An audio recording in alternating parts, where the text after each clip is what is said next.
నమస్కారం. ఈరోజు వీడియోలో నేను గురువులు, ఋషులు లేదంటే ఆధ్యాత్మికంగా ఎదిగినవారు, పూర్తిగా ప్రక్రియ పూర్తయిన వాళ్ళు, లేదంటే పై చక్రాల నుంచి పనిచేసేవాళ్ళు, వాళ్ళ సాంగత్యంలో మనకెందుకు ప్రశాంతంగా అనిపిస్తుంది? అలాంటి వాళ్ళ చుట్టూ ఉండాలని మనకెందుకు అనిపిస్తుంది? ఏ రకంగా వాళ్ళు శక్తి మనల్ని ఉద్ధరిస్తుంది అనేది నేను ఈరోజు మాట్లాడదలుచుకున్నాను. ఇది మనం అర్థం చేసుకోవాలంటే ముందు మన చక్ర వ్యవస్థ మనకు అర్థం కావాలి.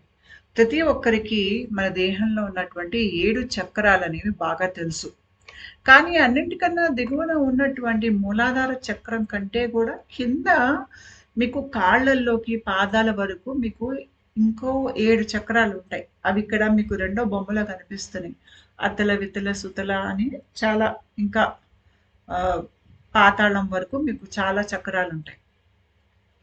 అయితే ఈ చక్రాలు అంటే నేను ఏదైతే మీకు మూలాధారం కింద చక్రాలున్నాయో, ఈ చక్రాలు వీటిలో దురహంకారం అనేది చాలా ఎక్కువగా ఉంటుంది. క్రూరత్వం, హింస తత్వం ఇక్కడ ఎక్కువుంటుంది. ఇవి పశు చక్రాలని గూడా అంటారు. అయితే ఒక రకంగా అవి నరక కూపాలని కూడా అనొచ్చు. ఒక లోకంలో మీకు కోపం చాలా ఎక్కువగా ఉంటుంది. ఒక లోకంలో కామం అనేది చాలా ఎక్కువగా ఉంటుంది. ఇంకో లోకంలో అత్యాస, ద్వేషభావం, ఓర్వలేనితనం అనేది ఇంకో లోకంలో. ఆ రకంగా తీవ్రమైనటువంటి మీకు క్రూరమైనటువంటి లోకాలివి. ఒక లోకంలో కోపం చాలా ఎక్కువగా ఉంటుంది. ఒకళ్ళనొకళ్ళు పీడించుకుంటూ, హింసించుకుంటూ బ్రతికేటువంటి తత్వాలక్కడుంటాయి. అయితే చాలామంది ఎక్కువగా ఎవరైతే హింసా ప్రవృత్తి మీకు భూమి మీద ఉన్నటువంటి మనుషుల్లో కనిపిస్తుందో, వాళ్ళు చనిపోయాక ఇలాంటి దిగువ లోకాల్లోకే వెళ్తారు. నరక కూపాల్లోకి వెళ్తారు. మళ్ళీ వాళ్ళు తిరిగి భూమి మీద పుట్టినప్పుడు, వాళ్ళు ఏ రకంగా అయితే నరక కూపంలో బ్రతికారో, అదే జీవిత విధానాన్ని వాళ్ళు పైకి తీసుకొస్తారు మళ్ళీ భూమి మీదకొచ్చినప్పుడు. వాళ్ళు ఎక్కడైతే ఉంటారో, అక్కడ నరకాన్ని సృష్టిస్తూ, చుట్టుపక్కల ఉన్న వాళ్ళని పీడించుకు తింటూ వాళ్ళు బ్రతుకుతారు. అంటే వీళ్ళకేంటంటే మనుషులంటే లెక్కుండదు. ఎంతసేపటికి డబ్బు, వస్తు పరంగానే ఆలోచిస్తారు. వాళ్ళు మనుషులకంత విలువివ్వరు. మనిషిని తీసి పారేసినట్టుగానే వాళ్ళ వ్యవహారం ఉంటుంది. లేదు అంటే అతిగా పొగిడేస్తారు. భ్రమలు కల్పిస్తారు. అబద్ధాలు చెప్తారు. ఆహ్, ఏవో ప్రమాణాలు చేస్తారు. అరిచేతిలో స్వర్గం చూపించటం అంటారు చూడండి. ఆ రకంగా చూపించి మోసాలు చేస్తూ ఉంటారు.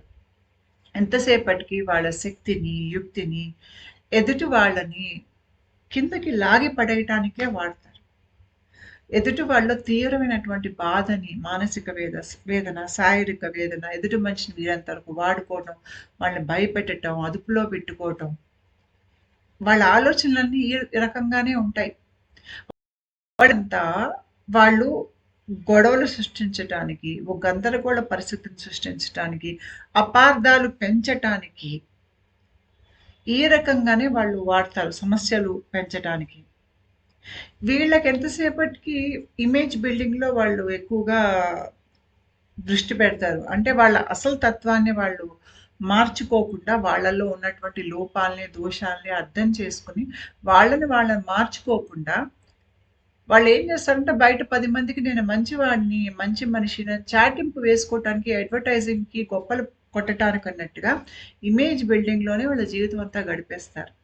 ఉట్టి పుణ్యానికి ప్రతి ఒక్కళ్ళతో పోటీలో ఉంటారు. నేనా నువ్వా? నేనా నువ్వా? అనే ఓ పోటీ తత్వంలో ఉంటారు. ఎదుటి వాళ్ళని కిందకి పడేద్దాం అనేటువంటి తత్వం ఉంటుంది. ఏమారుద్దాము. అబద్ధాలు చెప్పేస్తారు చాలా తేలిగ్గా. జరిగిన విషయాల్ని తారుమారు చేసేస్తారు. ఎవరైనా ఒక మంచి వ్యక్తి ఉంటే ఆ మంచి మీద బురద జల్లేటువంటి ప్రయత్నం. అంటే ఎదుటి మనిషి మంచి అంటే వీరు ఓర్చుకోలేరనమాట. ఎదుటి మనిషి పైకెళ్తున్నాడంటే ఓర్చుకోలేరు. తీసి కిందకి పడేద్దాం అనేటువంటి ప్రయత్నంలో ఉంటారు. వీళ్ళు ఎంతసేపటికి వాళ్ళ శక్తినంతా ఎదుటి మనిషికి ప్రతికూల పరిస్థితుల్ని కలగజేయడానికి, ప్రతి మనిషిని పతనం చేసేటువంటి ఒక ఆలోచనతోనే వాళ్ళు ముందుకు వెళ్తారు. వాళ్ళ ఆలోచనలు గాని, మాటలు గాని ఏవి గూడాను ఎదుటి మనిషిని దుఃఖంలో ఉన్న మనిషిని పైకి లేపే ప్రయత్నం చేయటం, ఎదుటి మనిషికి ఉత్సాహం ఇవ్వటం లాంటిది ఏమీ అక్కడ ఉండదు. ఎవరైనా మనిషి నవ్వుతో కనిపిస్తే గూడా అది గూడా వీళ్ళు తీసుకోలేరు. ఏదో ఒక ఆ సమయంలో గొడవ పెట్టి అక్కడ సంతోషాన్ని గూడా హరించేస్తారనమాట. ఇలాంటి వాళ్ళకి ఉద్దేశాలు సరిగ్గా ఉండవు. ఎదుటి మనిషి పట్ల ఎప్పుడు దురుద్దేశాలే ఉంటాయి. అందుకని వీళ్ళు ఇలాంటి వాళ్ళు ఏం జేస్తారంటే, బాగా చక్కగా అన్ని రకాలుగా బావున్న మనిషి, ఒక మంచి వ్యక్తిత్వం ఉన్న మనిషి ఉన్నాడనుకోండి, ఆ మనిషి పంచన చేరి, ఆ మనిషిని ప్రేమని, స్నేహం అని లోబరుచుకుని, వాళ్ళని వాళ్ళ నమ్మకం గెలుచుకున్నాక, ఈ నమ్మకం గూడా తప్పుడు దారిలో అబద్ధాలు చెప్పి గెలుచుకుంటారు. గెలుచుకున్నాక క్రమేపీ వాళ్ళ మీద వాళ్ళకి నమ్మకం లేకుండా చేసి, వాళ్ళ ఉన్నదంతా హరించేసేసి, వాళ్ళ దగ్గర ఉన్నదంతా తీసేసుకుని, వాళ్ళు 10 మందిలో వాళ్ళ పేరు చెడగొట్టేసేసి, బయట వాళ్ళ మీద పుకార్లు పుట్టిచ్చేసేసి, వాళ్ళని ఏమీ కాని వాళ్ళుగా చేసేస్తారనమాట. అంటే అక్కడ పైనున్న మనిషిని లాగి కింద పడేస్తారు. పడేసాక వీళ్ళు కూడా చీ చీ అని వెళ్ళిపోతారనమాట. చాలామంది మీకు ఇలాంటి వాళ్ళుంటారు. వీళ్ళలో మీకు ఆహ్, ఎక్కువగా ఈ దిగువ తలాల నుంచి వచ్చేటువంటి దుష్ట బుద్ధి అనేది ఎక్కువగా ఉంటుంది. వాళ్ళ శక్తి అలా వాడటమే వాళ్ళకి తెలుసు. మంచి పనులకి వాడటం అనేది తెలియదు వాళ్ళకి. అయితే భూమి ఎలాంటి చోటు అంటే, ఇక్కడ మీకు దిగువ తలాల నుంచి వచ్చిన వాళ్ళు పుడతారు మనిషిగా. పై తలాల నుంచి వచ్చినటువంటి ఆత్మలు గూడా ఇక్కడ మనిషి రూపంలో పుడతారు. ఒకటే ఇంట్లో గూడా పుట్టొచ్చు ఇలాంటి వాళ్ళు. అయితే మీకు పై తలాల నుంచి వచ్చిన వాళ్ళేంటంటే, ఇప్పుడు మీకు ప్రతి ఒక్క చక్రము ఎన్నో లోకాలకి ద్వారం అది. అక్కడ ఎన్నో లోకాలుంటాయి. అక్కడ రకరకాల మళ్ళీ జీవాలుంటాయి. రకరకాల ఎంటిటీస్ వంటివి ఉంటాయి. అయితే అక్కడి నుంచి కూడా భూమి మీద వాళ్ళు పుడతారు, జన్మెత్తుతారు. ఎత్తినప్పుడు ఎంత పై చక్ర అయితే ఆ మనిషి యొక్క ఆత్మ వికాసం ఎక్కువ ఉంటుంది. వాళ్ళు ఎక్కువ వికసించి ఉంటారు. మనసు పరంగా, ఆత్మ పరంగా. దాని మూలంగా ఇలాంటి వాళ్ళు పై స్థాయి లోకానికి సంబంధించిన ఒక మంచి విషయాలని వాళ్ళు భూమి మీదకి తెస్తారు. ఉదాహరణకి విశుద్ధ చక్ర లోకాలు ఉన్నాయనుకోండి. ఇక్కడ వాళ్ళు మీకు చాలా పాటలు పాడతారు. లేదు అంటే వాళ్ళు అద్భుతంగా వాళ్ళు చెక్కుళ్ళు చేస్తారు. వాళ్ళు మనకి ఆలయాలు చూస్తే అద్భుతంగా శిల్ప కళ మీకు కనిపిస్తుంది. రకరకాల కళలు, జ్ఞానానికి సంబంధించినటువంటి విషయాలు, ఇవన్నీ విశుద్ధ చక్రం సంబంధించినటువంటి లోకాల నుంచి పుట్టిన వాళ్ళు భూమి మీదకి తీసుకొస్తారు. తీసుకొచ్చి అక్కడ స్వర్గాన్ని అంటే ఆ ఆనందాన్ని వాళ్ళు భూమి మీదకి తీసుకొచ్చి 10 మందికి ఆనందాన్ని వాళ్ళు పంచిపెడతారు. అక్కడి నుంచి వచ్చిన వాళ్ళు. అదే కింద నరక కూపం నుంచి లేకపోతే ఈ దిగువ తలాల నుంచి వచ్చిన వాళ్ళు అక్కడ క్రూరత్వం, హింసని తీసుకుని అది వాళ్ళ నైజం. వాళ్ళు భూమి మీద పుట్టి వాళ్ళ ఇంట్లో వాళ్ళని, చుట్టుపక్కల వాళ్ళని పీడించి, హింసించి, ప్రాణాలు హరించి, మానం హరించి సతాయిస్తారు. సో మీకు పైలోకాల నుంచి ఎంత పైలోకాల నుంచి వచ్చిన వాళ్ళుంటే అంతగా వాళ్ళ ఉద్దేశాలు బావుంటాయి. దాంతో ఏంటంటే అంటే వాళ్ళు పూర్తిగా 100% ఉద్దేశాలు బావుంటాయని అంటలేదు. చాలా మటుకు వాళ్ళ ఉద్దేశం బానే ఉంటుంది. సదుద్దేశాలే ఉంటాయి. అంటే మనిషిలో కొద్దిగా మంచి, కొద్దిగా చెడు ఉంటుంది. కానీ వీళ్ళలో మీకు సృజనాత్మకత, జ్ఞానము, తెలివి, పక్క వాళ్ళని ప్రేమించగలిగేటువంటి శక్తి, ఎదుటి మనిషికి మంచి చేయగలిగేటువంటి శక్తి, వాళ్ళ శ్రమని, ఆహ్, వాళ్ళ సమయాన్ని వాళ్ళు ఎదుటి మనిషికి జీవితం తేలిక చేసేటట్టుగా వాళ్ళు ఉంటుంది. మీరు ఇంకా పైకెళ్లారనుకోండి, ఇంకా పై చక్రం మనకి అన్నిటికన్నా పైన సహస్రార చక్రం ఉంటుంది. ఈ సహస్రార చక్రానికి మన బ్రెయిన్ సెంటర్స్ ఉంటాయి చూడండి, దానికి సంబంధం ఉంటుంది. ఎంత పైకెళ్ళి ఎంతగా మన చక్రాలు, పై చక్రాలు కూడా శుభ్రపడిపోతాయో, అంతగా మనం ఇంకా పునీతమైనటువంటి ఆధ్యాత్మిక స్థితుల్ని మనం చేరగలుగుతాము. ఇవి చాలా పై స్థాయి స్థితులు. అక్కడ ఉన్నటువంటి దైవిక శక్తిని మనం కిందకి దేహంలోకి దింపుకొని మనం ఈ లోకానికి తీసుకురాగలుగుతాం. అందుకనే మనకన్నా ముందు వెళ్ళినటువంటి గురువులు గాని, యోగులు గాని, ఋషులు గాని వీళ్ళంతా ఏంటి అంటే ఆధ్యాత్మికంగా వీళ్ళు పై చక్రాల నుంచి పనిచేస్తున్నారు. చాలా పై చక్రాల స్థాయి నుంచి. వాళ్ళని వాళ్ళు ఎన్నో జన్మల పాపపుణ్యాలు, కర్మఫలాల నుంచి వాళ్ళు స్వస్థత పొంది ఉన్నారు. వాళ్ళ ఉద్దేశం సదుద్దేశమే. అంటే వాళ్ళ దరికి ఎవరు వచ్చినా కూడా వాళ్ళకి మంచి చేసే ఉద్దేశమే వారికుంటుంది. ఎవరికీ చెడు చేసే ఉద్దేశం వాళ్ళకుండదు. చివరికి వాళ్ళ పట్ల ఎవరైనా గతంలో చెడు చేసినా కూడా వీళ్ళకి తిరిగి వాళ్ళకి చెడు చేయాలి అనే ఉద్దేశం వీళ్ళకు ఉండదు.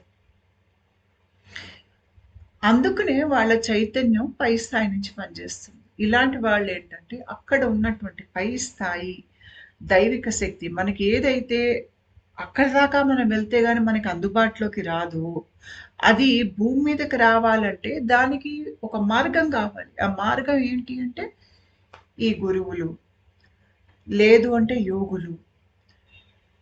వీళ్ళేంటంటే అక్కడ పైన ఉన్నటువంటి చేతనా స్థితిని వాళ్ళ దేహంలోంచి వాళ్ళు దింపుకొని భూమి మీద ఉన్నటువంటి వ్యక్తులు ఎవరికైతే దీన్ని స్వీకరించటానికి వాళ్ళు తయారుగా ఉన్నారో, వాళ్ళ ఆధ్యాత్మిక ఎదుగుదల కోరుకుని ముందుకు వెళ్తున్నారో, అలాంటి వాళ్ళకి వీళ్ళు అందజేయగలుగుతారు. ఎందుకంటే వీళ్ళు ఎంత పవిత్రులంటే ఎదుటి మనిషి మంచినే ఎప్పుడు కోరుకుంటారు, చెడు కోరుకోరు. అందుకనే ఇలాంటి సద్గురువులు గాని, మనకి యోగులు గాని దొరికి వాళ్ళ సమక్షంలో మనం కూర్చున్నప్పుడు మనకి ప్రశాంతంగా అనిపిస్తుంది. మన నర్వస్ సిస్టమ్ ఏదైతే ఉందో దాంట్లో అలజడి ఉండదు. ఒక ప్రశాంతమైన వాతావరణంలోకి వెళ్ళిపోతాం మనం.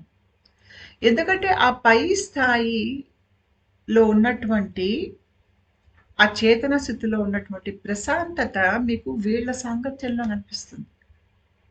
వీళ్ళ ఉన్న చోట్ల మనం కాసేపు కాలం గడిపినా అంటే ఇప్పుడు ఆ యోగి మీకు ఉండొచ్చు, ఉండకపోవచ్చు, దేహంలో లేకపోయినా వాళ్ళ ఆశ్రమం ఉంటుంది, వాళ్ళ పుస్తకాలు ఉంటాయి.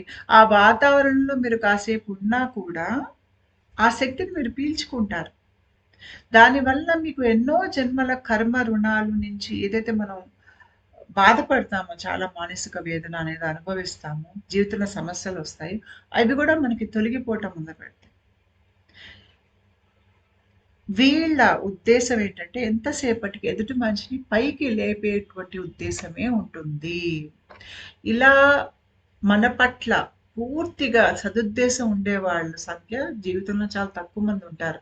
నిండుగా మనం చాలా ఆనందంగా ఉండాలి అని కోరుకునే వాళ్ళు మీరు గనక లెక్క పెట్టారంటే మీ జీవితంలో ఒకళ్ళిద్దరున్నా గూడా చాలా గొప్పే. ఎక్కడో అక్కడ మనిషికి ఎదుటివారి పట్ల ఎక్కడో కించిత్తు స్వార్థ బుద్ధి ఉంటుంది. ద్వేషం అనేది ఉండొచ్చు. కోపం ఉండొచ్చు. లేదు అంటే నువ్వు నా మనిషివి అనే అహంకారం ఉండొచ్చు. అలా పూర్తిగా ప్రేమ భావం, నువ్వు బావుండాలి అని కోరుకునే వ్యక్తులు మన జీవితంలో ఒకళ్ళో ఇద్దరో కూడా ఉంటే చాలా ఎక్కువ అలా ఉంటే. ఇలా మనం ఆలోచించగలగాలంటే ముందు మన లోపల ఉన్నటువంటి జంతు ప్రవృత్తిని మనం అధిగమించగలిగి ఉండాలి. మనలో ఉన్నటువంటి వ్యక్తిత్వం ఏదైతే ఎన్నో జన్మల మీదగా ఏర్పడి ఉందో, ఆ వ్యక్తిత్వం కూడా మనలో కరిగిపోవాలి పూర్తిగా. మనం ఎన్నో జన్మల కర్మ రుణాల నుంచి మనం స్వస్థత పొంది ఉండాలి. ఇవన్నీ అయ్యాకే మనం ఆ స్థాయికి వెళ్ళగలుగుతాం. కానీ ఆ స్థాయికి చేరాలి అంటే ఇలాంటిదొకటి ఉందని మనకి తెలియాలి. ఆ మార్గం మనకి తెలియాలి. అటుకేసి వెళ్ళాలి అంటే ఆ గురువుల దీవెన మనకి కావాలి. ఎందుకంటే వాళ్ళు మనకన్నా ముందు ఉన్నారు మార్గంలో. వాళ్ళే మనకి మార్గం చూపించాలి. అందుకనే మనం ఎ ఎవరైనా ఇలా గురువులు ఇప్పుడు మీరు పరమహంస యోగానంద లేదంటే ఆనందమయిమ ఇలా మీకు రకరకాల యో యో సాయిబాబా అంటారు. తర్వాత మీకు అమృతానందమయి రకరకాల మనకి గురువులు, యోగులు ఉన్నారు మనకి. ఇలాంటి గురువులు మీకు వాళ్ళు శరీరంలో ఉన్నా, శరీరంలో లేకున్నా కూడా వాళ్ళు ఎప్పుడు వాళ్ళ ప్రేమని, మార్గాన్ని మనకి చూపిస్తూనే ఉంటారు. మనం వాళ్ళని పట్టుకుని వీలైనంత వరకు మన ఖాళీ సమయాన్ని వాళ్ళు పుస్తకాలు చదవటంలో, వాళ్ళు ఉన్న చోటుకెళ్ళి కూర్చోవటంలో, వాళ్ళ మీద ధ్యానం చేయటం, వాళ్ళ మనసులో నిలుపుకోవటం ఇలాంటివి చేసినప్పుడు ఏమవుతుందంటే మనం గూడా అదే మార్గంలో ముందుకెళ్ళగలుగుతాము. మన ఆలోచనలు, మన ఉద్దేశాలు ఇతరుల పట్ల అవి కూడా పునీతం అవుతాయి. అవి పునీతమైతేనే మనం ముందుకెళ్ళగలుగుతాం. మనలో ఉన్నటువంటి జంతు ప్రవృత్తి పోవాలి. ఎందుకంటే ఇందాక నేను చూపించినటువంటి చక్రాలు, ఈ మూలాధారం కింద చక్రాలు మన అంతర్దేహాల్లో ఉంటాయి. మనం పైకి వెళ్ళినా కూడా ఆధ్యాత్మికంగా వెళ్ళి ఎక్కడో అక్కడ మన లోపల మూల మూలలో ఇంకా వీటి తాలూకు చిహ్నాలు, ముద్రలు మనలో ఉంటాయి. ఇవి పూర్తిగా చెరిగిపోతే గాని మనకి ఎదుటి మనిషి పట్ల మన ఉద్దేశం అనేది పూర్ణంగా పవిత్ర ఉద్దేశం అనేది ఉండదు.